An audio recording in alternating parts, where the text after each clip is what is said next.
ഞാനിന്ന് നിങ്ങളെ കാണാമെന്ന് വിചാരിച്ചതിൻ്റെ ഒരു പ്രധാന കാരണം എന്ന് പറഞ്ഞാൽ ഇന്നലത്തെ സംഭവവികാസങ്ങളെല്ലാം കാണുമ്പോൾ മാധ്യമത്തിൽ വരുന്ന കാണുമ്പോൾ ഒരുപാട് വിഷമം ഉണ്ടാവുക. അപ്പോൾ ഞാൻ ഒരുപാട് ബഹുമാനിക്കുന്ന പരിണിതപ്രച്ഛനായ സുധാരൻ സാറ് വരെയും വന്ന് അമ്മ പിരിച്ചുവിടേണ്ട സമയമായി എന്നൊക്കെ പറയാം. അത് വളരെ ദുഃഖമുണ്ട്. കാരണം ആ അവസ്ഥയിലേക്ക് അദ്ദേഹത്തിന് എത്തിച്ചത് നമ്മുടെ ഒരു തെറ്റാണെന്ന് തന്നെ ഞാൻ അംഗീകരിച്ചുകൊണ്ട് പറഞ്ഞുകൊള്ളട്ടെ. ഇത് നമ്മളൊരു 32 വർഷം തുടങ്ങിയപ്പോൾ അഭിനേതാക്കളുടെ അവകാശങ്ങൾക്കെല്ലാം സംരക്ഷിക്കാൻ വേണ്ടി അങ്ങനെയാണ് ഇത് തുടങ്ങിയത്. ഇതിൻ്റെ തുടക്കം മുതലേ ഒരു മെമ്പർ, ലൈഫ് മെമ്പറുമാണ് ഞാൻ വന്നത്. പിന്നീട് നമ്മൾ അത് കാരുണ്യ പ്രവർത്തനങ്ങൾക്കും വേണ്ടി പ്രവർത്തിക്കണമെന്നുള്ളൊരു ധാരണ ഉണ്ടാവുകയും അങ്ങനെ തന്നെയാണ് അത് മുമ്പിലേക്ക് പോയത്. പിന്നീട് ഇത് അമ്മയിലെ മെമ്പേഴ്സിന് വന്നിട്ടുള്ളതിൻ്റെ കാരുണ്യ പ്രവർത്തനങ്ങൾ, അവരെ സഹായിക്കാനൊക്കെ ആയിട്ടുള്ള അത്രയും കാര്യങ്ങൾ നമ്മൾ ചെയ്തുകൊണ്ടിരിക്കുന്ന ഒരു സംഘടനയും കൂടിയാണ്. ഇത് ലോകത്തൊരു സംഘടന അങ്ങനെ ഉണ്ടാവില്ല. എല്ലാ മാസവും അവർക്ക് കൈനീട്ടം എത്തുന്നു, ഞങ്ങളുടെ ആൾക്കാർക്ക് വന്നിട്ട് മരുന്ന് എത്തുന്നു, ഞങ്ങൾക്ക് എല്ലാവർക്കും ഇൻഷുറൻസ് ഉണ്ട്, ഒരു പരിരക്ഷയും ഒരു കുടുംബമായിട്ട് പോകുന്നതാണ്. അപ്പോൾ അതിൽ പലപ്പോഴും വന്ന് ഞങ്ങൾക്ക് ഇങ്ങനെ ഒരു സ്ഥിതി ഉണ്ടായി യഥാർത്ഥത്തിൽ. പക്ഷെ അതുകൊണ്ട് നമ്മളെ പിരിച്ചുവിടണമെന്നൊന്നും പറഞ്ഞ് നിങ്ങൾ ബഹളം കൂട്ടരുത്. കാരണം ഇതിനെ പ്രതീക്ഷ നിൽക്കുന്ന ഒരുപാട് മെമ്പേഴ്സ് ഇതിനകത്തുണ്ട്. ഈ 500 ചില്ലാനും മെമ്പേഴ്സുണ്ട്. ഇതിലെല്ലാവർക്കും ജോലിയൊന്നുമില്ല. ഇതിൽ ആകെ ഒരു 50 അല്ലെങ്കിൽ ഒരു മാക്സിമം ഒരു 70 പേർക്ക് മാത്രമേ ഇതിനകത്ത് എപ്പോഴും തൊഴിൽ. 3-4 വർഷമായിട്ട് സിനിമ ചെയ്യാൻ പറ്റാതെ നിൽക്കുന്ന ഒരുപാട് മെമ്പേഴ്സ് ഞങ്ങൾക്കുണ്ട്. ഞങ്ങൾ കുറച്ച് നിങ്ങൾ ഈ പറയുന്ന പോലെ ഞങ്ങൾ അഭിനേതാക്കളാണ്, അതുകൊണ്ട് പൊതുവെ പറയുന്ന പോലെ ഞങ്ങൾ കുറച്ച് ഇമോഷണലായിട്ട് സംസാരിക്കും. അപ്പോൾ അത്തരത്തിലുള്ള കാര്യങ്ങൾ ഞങ്ങൾ സംഭവിച്ചു പോയിട്ടുണ്ട്. അതിൻ്റെ പേരിൽ നമ്മുടെ സംഘടന തന്നെ ഇല്ലാതാക്കണമെന്നൊന്നും ഒരിക്കലും അങ്ങനെയുള്ളൊരു രീതിയിലേക്ക് നിങ്ങളും പോകരുത്, അഭിപ്രായങ്ങളും വരരുത്. അത് നമുക്ക് ഒരുപാട് വേദന ഉണ്ടാക്കുന്നതാണ്. കാരണം ഇത് ഒരുപാട് പേരുടെ ജീവിതം ഇതിനകത്തുണ്ട്. അതെനിക്ക് വളരെയധികം വിഷമമുണ്ടായി. അപ്പോൾ ഞാൻ അതുകൊണ്ടാണ് വിചാരിച്ചത്, കാരണം ഇതൊരു അപേക്ഷയാണ്, ഈ സംഘടന നിലനിൽക്കണം. അത് ഞാൻ ഒരു കാര്യത്തിനകത്ത് ഉറപ്പിച്ച് പറയാൻ പറ്റും. 500 ചില്ലാനും മെമ്പേഴ്സുണ്ട്. ഞങ്ങളെല്ലാവരും ഒരേ സ്വരത്തിൽ നിൽക്കുന്ന ഒരു കാര്യമുണ്ട്. എന്താ പറയുക, ഈ സംഘടന നിലനിൽക്കണം. ഈ സംഘടന നിലനിൽക്കണമെന്നുള്ള ഒരു കാര്യത്തിൽ ഞങ്ങളെല്ലാം ഒരേ സ്വരമാണ്. ബാക്കി പല കാര്യത്തിലും ഞങ്ങൾക്ക് വിഭിന്ന സ്വരമാണ്. അതും മലയാളിയാണ് സാർ, നമ്മൾ മലയാളികളാണ്, കേരളീയരാണ്. നമ്മുടെ അഭിപ്രായ സ്വാതന്ത്ര്യം പ്രകടിപ്പിക്കും, നമ്മുടെ വിയോജിപ്പുകൾ നമ്മൾ അറിയിക്കും. ചിലപ്പോൾ അത് ഇമോഷണൽ ആയി വരും. ഞങ്ങൾ അഭിനേതാക്കളാണ്. അപ്പോൾ പലപ്പോഴും വന്ന് ഞങ്ങളുടെ ഇമോഷണൽ ചിലപ്പോൾ കൺട്രോൾ ഇല്ലാതെ സംസാരിച്ചെന്ന് വരും. ഞങ്ങൾ പൂർണ്ണമായിട്ട് നമുക്കറിയാം. കാരണം നിങ്ങൾ തരുന്ന, ഈ ജനം തരുന്ന സ്നേഹാദരവുമാണ് ഞങ്ങളുടെ ശക്തി. നിങ്ങൾ തരുന്ന കയ്യടികളാണ് നമുക്ക് തരുന്ന ഊർജം. അതുകൊണ്ട് ഞങ്ങളെ വിമർശിക്കാനുള്ള എല്ലാ അവകാശങ്ങളും മീഡിയയ്ക്കും ജനത്തിനുമുണ്ടെന്ന് ഉത്തമ ബോധ്യമുള്ള ഒരുത്തനാണ് ഞാൻ. കാരണം നിങ്ങളിൽ നിന്ന് പ്രതീക്ഷയാണ് ഞങ്ങൾ ജീവിക്കുന്നത്. നിങ്ങൾ തരുന്ന സ്നേഹാദരങ്ങളാണ് ഞങ്ങളുടെ ജീവിതമാർഗം. നിങ്ങൾക്ക് വിമർശിക്കാം, ഞങ്ങളുടെ തെറ്റുകൾ ചൂണ്ടിക്കാണിക്കാം. പക്ഷെ ഞങ്ങളില്ലാതാവണമെന്ന്, ഞങ്ങളുടെ സംഘടന ഇല്ലാതാവണമെന്ന് ഒരിക്കലും നിങ്ങൾ പറയരുത്. കാരണം ഇതിനെ പ്രതീക്ഷിച്ച് ജീവിക്കുന്ന ഒരുപാട് മെമ്പേഴ്സ് ഉണ്ട്. എനിക്കത് വ്യക്തമായിട്ട് അറിയാവുന്നതാണ്. അല്ല, ഞാൻ ഇതിനകത്ത് എന്താ പറയുക, നമ്മൾ ഇപ്പോൾ ഇതിനകത്ത് എന്ന് പറഞ്ഞാൽ 2 വർഷം ഉണ്ടായിട്ടുണ്ട്, ഒരുപാട് വർഷങ്ങളുണ്ടായിട്ടുണ്ട് നിങ്ങൾ പറയുന്ന പോലെ. കാരണം അത് അങ്ങനെയാണല്ലോ, നമ്മളെല്ലാവർക്കും അഭിപ്രായങ്ങൾ കൂടുതലുള്ളവരാണ്. നിങ്ങൾക്ക് ചോദിക്കാനുള്ള എല്ലാ ചോദ്യങ്ങളും ചോദിക്കാം, ഞാൻ അതിന് ഉത്തരം പറയാൻ തയ്യാറാണ്. ഞാൻ ഈ സമയത്ത് എന്ന് പറഞ്ഞാലുണ്ടല്ലോ, ഇതെല്ലാവരും ഇമോഷണലായിട്ട് ചാർജായിരിക്കുന്ന സമയമാണ്. ഈ സമയത്ത് ഒരു സമാധാനം കൊണ്ടുവരാൻ പറ്റിയെന്ന് വരില്ല. ഇതിനൊരു സമയമുണ്ട്. ഈ വെള്ളം ഒഴുകിപ്പോകും സാർ, ഈ വെള്ളം ഒഴുകിപ്പോകും. ഒരുപാട് വെള്ളം ഇതിൻ്റെ അടിയിൽ കൂടി ഒഴുകിപ്പോയിട്ടുണ്ട്. ഒരുപാട് പ്രശ്നങ്ങൾ ഞങ്ങൾ തരണം ചെയ്തിട്ടുണ്ട്. ഒരുപാട് പ്രതിസന്ധികളെ ഈ സംഘടന തരണം ചെയ്തിട്ടുണ്ട്. എന്നാലും ഒരു കാര്യത്തിൽ ഞങ്ങൾ എന്നും ഉറച്ചു നിന്നിട്ടുണ്ട്. ഈ സംഘടനയുടെ നിലനിൽപ്പ് എന്ന് ചോദ്യം ചെയ്യപ്പെടുന്നോ അന്ന് ഞങ്ങളെല്ലാം ഒരു കെട്ടക്കെട്ടായിട്ട് തന്നെ ഞങ്ങൾ പ്രവർത്തിച്ചു. അല്ല, ഞങ്ങളാരും നിങ്ങളെ കുറ്റം പറയുന്നില്ലല്ലോ. നിങ്ങൾക്ക് നിങ്ങളെ വിമർശിക്കാനുള്ള അധികാരം ഉണ്ടെന്ന് തന്നെയല്ലേ ഞാൻ പറഞ്ഞത്. അതുകൊണ്ട് ഞങ്ങൾ നിങ്ങളുടെ പേര് കുറ്റമല്ല പറഞ്ഞത്. നമ്മുടേതായിട്ടുള്ള ഈ കാര്യങ്ങൾ പറഞ്ഞെന്നുള്ളൂ, നിൽക്കണമെന്നുള്ള.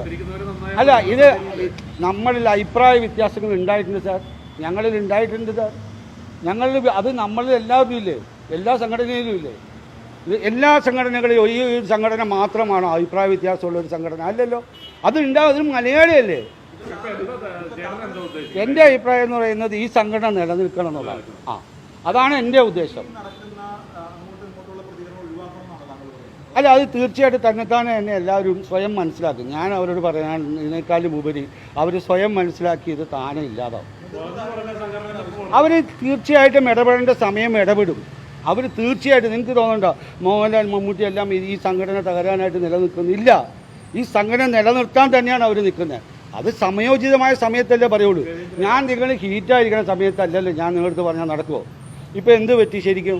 പലരും അതിന് ഈ സമയത്ത് ശ്രമിച്ചാലുണ്ടല്ലോ പെട്ടെന്ന് ചിലപ്പോൾ വന്ന് അത് ബാക്ക് ഫയർ ചെയ്യും. കാരണം ഇമോഷണലായിട്ട് എല്ലാവരും വന്ന് ഭയങ്കര ബോയിൽഡാണ്. അങ്ങനെയൊക്കെ ഞാൻ ഇന്ന് എൻ്റെ ആവശ്യങ്ങൾ പറയാനായിട്ട് ഒരു മടിയും ഉണ്ടായിട്ടില്ല. എന്ത് പറയണമെന്ന് തോന്നി അതൊക്കെ ഈ തരം ഗസ്സിങ് ആണ്. അല്ല, ഞാൻ പറഞ്ഞുതരാം, നീ ഇതിനേക്കാളും കൂടി ഇനി വേറെ എന്തെങ്കിലും പറയാതെ നീ ഒരു ഭാവനാപരമായിട്ടുള്ള പല കാര്യങ്ങളും നിനക്ക് ചോദിക്കാം. അല്ല സുഹൃത്തെ, നിങ്ങൾക്ക് ഭാവനാപരമായിട്ടുള്ള പല ചോദ്യങ്ങളും ചോദിക്കാം. എൻ്റെ കാര്യം ഞാനാണ് പറയുന്നത്. അത് പറയാനുള്ള ത്രാണി എനിക്കിട്ട് ഞാൻ പറയുകയും ചെയ്യും. ഇല്ലെങ്കിൽ ഞാൻ നിങ്ങളെ ഇന്ന് വിളിച്ചു കൂട്ടില്ലല്ലോ. ഞാൻ തീർച്ചയായിട്ടും ഇത് അവരവർ തിരിച്ചറിയുന്ന ഒരു അവസ്ഥയുണ്ടാവും. കാരണം അത് ഞങ്ങൾക്ക് പലപ്പോഴും ഉണ്ടായിട്ടുണ്ട്. ഇത് ഇന്ന് മാത്രമാണ്. നമ്മൾ ഒരുപാട് പ്രശ്നങ്ങൾ തരണം ചെയ്തിട്ടില്ലേ? തീർച്ചയായിട്ടും ഞാൻ നിങ്ങൾക്ക് ഇന്നും ഉറപ്പ് കരുതുന്നു വന്നിട്ട് ഈ പ്രശ്നങ്ങൾ താനെ ഇല്ലാതാവും. അല്ലാതെ ഇത് തമ്മിത്തല്ലി പിരിയില്ല.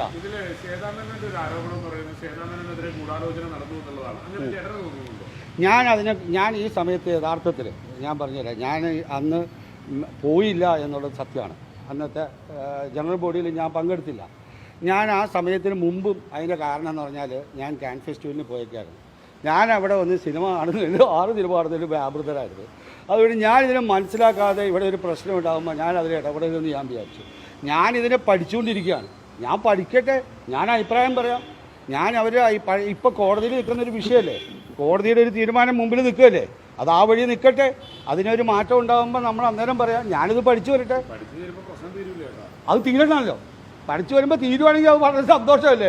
അതിനകത്ത് എന്തിനാ നിങ്ങൾ ദുഃഖം കാണുന്നത്? ഇത് തീരരുതെന്നാണ് ആഗ്രഹം. അങ്ങനെ ഉണ്ടാവരുത്. ദയവ് പറഞ്ഞോളൂ.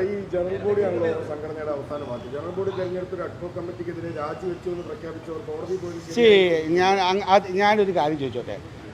ഇപ്പം ഇത് കോടതി എന്താണ് തീരുമാനിച്ചത്? ഞാൻ കോടതിക്ക് മുമ്പിൽ ഞാനൊരു വലിയ ആളല്ലല്ലോ. കോടതിയെക്കാളും വലിയൊരാളാണോ ഞാൻ? അല്ലല്ലോ. കോടതി ഒരു തീരുമാനം എടുത്തതിനെതിരെ എനിക്ക് പറയാനുള്ള അവകാശമുണ്ടോ? എനിക്കില്ല. അങ്ങനെയല്ല. ഞാൻ ചോദിക്കണേ, കോടതി ഒരു തീരുമാനം എടുത്തിരിക്കുകയാണോ? ഇപ്പം ഞാൻ എന്ത് തീരുമാനം എടുത്താലും ഞാനൊരു കോടതിക്കെതിരായിട്ട് പറയാൻ പറ്റുമോ? ഇല്ലല്ലോ.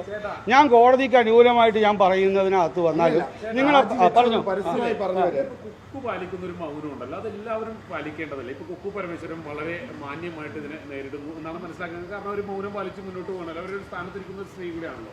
അപ്പൊ അതെല്ലാവരും പാലിക്കേണ്ടതല്ലേ? ചേട്ടൻ എങ്ങനെയാണ് തോന്നുന്നത്? അതെ, ഞാൻ എന്താ പറയുക, ഓരോരുത്തരും ഓരോ വ്യക്തിത്വം ഉള്ളവരാണ് അമ്മയിൽ. കാരണം ഞങ്ങൾ അഭിനേതാക്കളാണ്.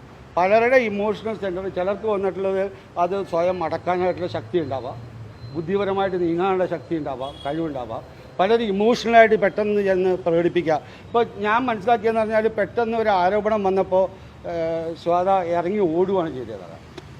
അത് ഫേസ് ചെയ്യാനായിട്ട് ഉള്ള ഒരു പറ്റുന്നില്ല. അത് ചിലപ്പോൾ പറ്റിയെന്ന് വരില്ല. ഞങ്ങൾ എന്താ പറഞ്ഞാൽ ഞങ്ങൾ ഇമോഷണലായിട്ട് ഒരുപാട്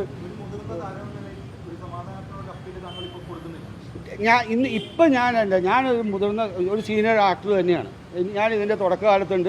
സിനിമയിൽ 80 തൊട്ട് ഞാൻ ഉള്ളവരാണ്. എനിക്ക് ഇരിക്കുന്ന എല്ലാ മെമ്പേഴ്സിനും നന്നായിട്ട് വ്യക്തിപരമായിട്ട് അറിയാവുന്ന ഒരുത്തനാണ്. പക്ഷേ ഇതൊരു സമയമല്ല. എന്നേക്കാളും ഇതിൻ്റെ മുകളിൽ അധികാരങ്ങളും പറഞ്ഞാൽ കേൾക്കുന്ന ആൾക്കാരും ഉണ്ട്, മോഹൻലാലും മമ്മൂട്ടി. ഇന്ന് ഞങ്ങൾക്ക് അങ്ങനെ 2 പേരുള്ളത് ഞങ്ങളുടെ വലിയൊരു ആശ്വാസമായിട്ടാണ്. അവർ സമയോചിതമായ സമയത്ത് ഇതിനകത്ത് ഇടപെട്ട് ഇത് നിലനിർത്തുക എന്നുള്ളതിനകത്തേക്ക് എനിക്ക് ഒരു സംശയമില്ല.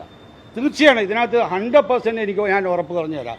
ഇത് തകരാൻ മോഹൻലാൽ അത് അനുവദിക്കില്ല. ഇനി എന്തെങ്കിലും ക്വസ്റ്റ്യൻ ഉണ്ടോ? ഉണ്ടെങ്കിൽ ചോദിച്ചോട്ടെ, ഞാൻ ഉത്തരം പറയാതെ അറിയാം. അല്ലേ? ഉണ്ടോ? അപ്പോൾ പിന്നെ എന്താ പ്രശ്നം? അപ്പോൾ നമ്മളെല്ലാം ഒരുമിച്ച് ഇതിന് സപ്പോർട്ട് ചെയ്യും.